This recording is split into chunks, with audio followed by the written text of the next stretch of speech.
जदि आपण engineering degree सहित एक भल सरकारी चाकरी खोजुचंती तेबे आपणक पई एक भल सुजोग अछि। Bharat electronics limited project engineer समेत विभिन्न पदवी रे नियुक्ति पई विज्ञप्ति प्रकाश करिछि। आग्रही प्रार्थी माने 20 मे 2025 ठारू आवेदन कर पाइबे एवं आवेदन शेष तारीख 4 जून 2025 रहिछि। प्रार्थी माने एठारे दिया जाइथिवा पदक्षेप माध्यम रे नियुक्ति पई आवेदन कर परिबे। तेबे केते पदवी पूरण हबो एथिरे? एही नियुक्ति माध्यम रे मोट 28 पदवी पूरण करा जिवो।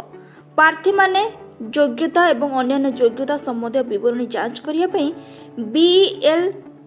belindia.in को जाई आवेदन कर परिबे। तेबे किपरि आवेदन कर परिबो कि आवेदन कर परिबे? एही पदवी पई आवेदन करुथुवा प्रार्थी मानकर संपृक्त क्षेत्र रे बीई किंबा बीटेक डिग्री थिबा आवश्यक। डिग्री एक स्वीकृति प्राप्त शिक्षा अनुष्ठान होइथिबा उचित। बयस सीमा एही पदवी गुड़िक पई आवेदन करिबार सर्वाधिक बयस 30 वर्ष धार्य करा जायछि। तथापि सरकारी नियम अनुसार एससी एसटी ओबीसी एवं पीडब्ल्यूडी प्रार्थी मानक उच्च बयस सीमा रे छाड़ दियाजिवो। आ एथिरे दरमा रहुछि प्रोजेक्ट इंजीनियर पई गोटिए मासर दरमा रहुछि 40,000 टंका। प्रोजेक्ट इंजीनियर पई रहिछि 45,000। प्रोजेक्ट इंजीनियर 3 पई रहिछि 50,000 टंका। प्रोजेक्ट इंजीनियर 4 रहिछि मासिक 55,000 टंका। तेबे हम वीडियोटी भल लागि